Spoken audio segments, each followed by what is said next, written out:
In this video, I want to give you a really simple breakdown on how we've been able to generate over 2,000 new customers and leads totally for free using a really simple method. So I'm going to go over kind of the philosophy and the framework behind it.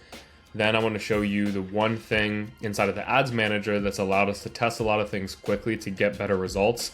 And you can actually take these same strategies and use them in a different kind of method. So even if you're not using this exact method to generate the leads or customers, the testing that I'm going to show you for the ads manager is going to be able to be replicated business to business, objective to objective. So first things first, with my somewhat okay handwriting, I want to kind of show you the structure of how this thing actually works. So ignore all this random stuff.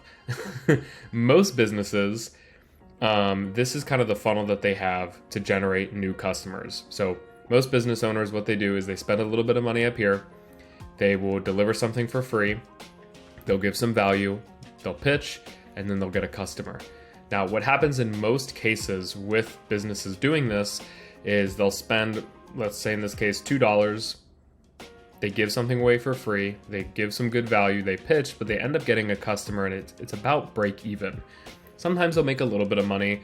Sometimes maybe they'll lose some, but in most cases, it ends up being around break even. And doing it this way is great, but the problem is you're break even, and you only in some cases end up with like a 2-star customer, right?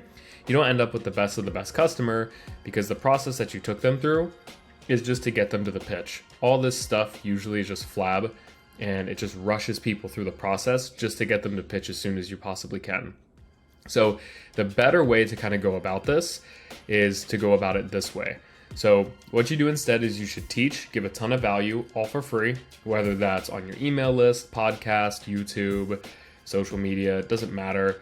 You want to teach and give value in some way, shape, or form. Then you should take people through 2 different processes at the end of the day, a free side and a paid side. So let's say you take them down the pay side. So paid, what you're going to do is you're going to offer something fairly cheap, anywhere usually for like $97 or less. And with this paid thing, you want to make sure that you give them results, you want to build goodwill, and you want to build trust. Super important to do that on this paid side if they're paying you a little bit of money. Then you could do the free side as well, but free is not just the sake of being free to get them to the pitch. You really want to make sure you hit these 3 things in the head with the free thing that you're giving them. So make sure it's simple. Once again, build trust and make it really tactical. Make it something that they can implement very easily without really needing to think about it or tweak too much. I'd recommend doing both of these things. And with the strategy that I'm really referencing here for a couple of our partners, we do both of them, but we really lean in heavily to the paid strategy. We basically run ads to a super cheap offer, $97 or less, and we will basically liquidate our ad spend on this kind of playing field right here. So if we go back up to this one right here, you're spending money to have them go through the whole funnel and then you end up with something. We're basically cutting in the middle here, giving them value, either free or paid. I really like the paid version. And say you put $2 in, you're break even at this point. You haven't even gotten a full customer just yet. But what you'll end up doing is you'll then take them to your normal process, right? And the screen kept kind of cut off. But the idea is that once they've kind of gotten results, you build goodwill, you build trust, it's tactical. Then they're going to become a 5-star customer because they've consumed a little bit more content from you. And they're usually going to pay you a little bit more as well because they've already paid you a little bit. A lot easier to sell a current customer, someone that's already paid you money, than it is to sell someone that has never paid you before. So both of these ways are amazing strategies. And really the concept is on this right-hand side here. Teach, give value, have them pay for something really cheap, not just for the sake of paying it, right? You're paying to qualify them. You're paying to make sure that they're actually serious about the thing. Helps offset advertising costs, of course, and they're a little bit more committed as well. And make sure the thing is really, really valuable. Like a lot of people try skimp on that value. Don't. If you're selling something for $97, it should be worth like a $2,000 course and not just for like marketing purposes. It should be something amazing. You want to over deliver here. It should be uncomfortable. You know the product that you've picked is right for the strategy when it's uncomfortable. When you're like, oh my gosh, I don't know if I should be giving this much away. You know you've picked the right thing.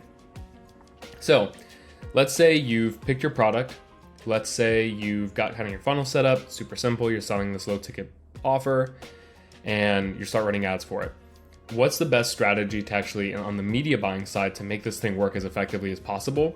And it really comes down to one thing, and that's creative testing. We found that creative testing is the absolute best thing that you can do to guarantee results for yourself when you're running ads like this. So what we like to do actually is we have this creative tracker here, and we will track every single creative that we're testing at any given moment. Track things like starting budget, cost per link click, ROAS, if it's a winner, if it's a loser, what type it is when we launched it, so we can see, okay, how long has it been running? How much money has it spent? Is it profitable? Is it a winner or not? And I would recommend for things like this, testing anywhere from 10 to 15 creatives every single week. You just need volume at the end of the day. And the best way to get as many results as you can in the ads manager is testing more creative. It's the first thing that they see when they're scrolling. Sure, copy, headline, some of the media buying tricks like CBOs and some other stuff that I've talked on this channel will definitely help, but creative testing, we've noticed, is super important. With an offer that we've been working with, one of our partners, we this past week generated 300 sales customers for completely free. We actually were profitable in generating 300 customers, which is crazy. And then those customers will be upsold into something else, which is great. So that's kind of the creative testing, like overarching what I want it to look like. Now let me give you a really quick breakdown on Ads Manager, like structure, and what I actually want this to look like when you're setting this thing up. Okay, so when you're setting this up for the first time, here's how I would recommend setting everything up. 2 ways to do it. I'd recommend following this first way that I'm going to show you here, which is one ad set. You set it up anywhere from $40 to $70 per day, and one ad inside of that ad set, right? Super simple, one ad set, one ad, that's it. If you're doing it this way, make sure that you do multiple of them, right? You're gonna basically, if you're doing 10 creatives, you're gonna have 10 different ad sets within one campaign. Each ad set should only have one ad, right? That's a really good way to do it. You can very much control what's going on. However, you're gonna spend more money. So I think another really, really great way to do this is if you kind of do it this way, where you had one ad set, but within that one ad set, you're testing at least 3, no more than 5 creatives.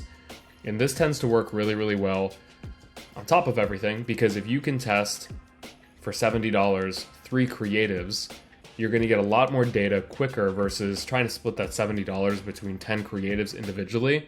You're gonna test a lot. Now the downside to that is if you're testing all 3 or 5 creatives in one ad set, you're not gonna have full control over the budget, whether, $60 a day goes to one and $10 a day goes to another. You won't have full control if all 70 gets divided equally between all 3 to 5 creatives. It's just a risk to take. I think it ends up working a lot better. Facebook only tends to put money towards something that's working. We found that in cases, say you have 3 creatives inside of that one ad set, and I'll go back to this. Let's say you have 3 creatives inside of that one ad set. If say all 3 of them at first get a couple cents and maybe each get $1, if Facebook sees creative 1 doing a lot better than creative 3, it's going to start to put that money towards creative 1 and forget about creative 3.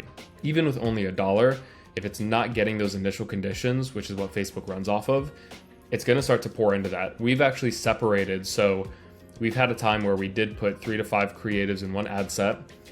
Not all of them got enough spend, so we're like, hey, the remaining 4 that didn't get enough spend, let's pull those out and let's put them in like individual ad sets to see how they work. They all ended up losing, which is super surprising. And it makes sense. Facebook's kind of judging everything off initial conditions. So a little bit of media buying stuff there. I hope this makes sense. I would really, really recommend thinking about it now before the new year. What's something that you can offer $97 or less that builds a ton of value, that meets kind of the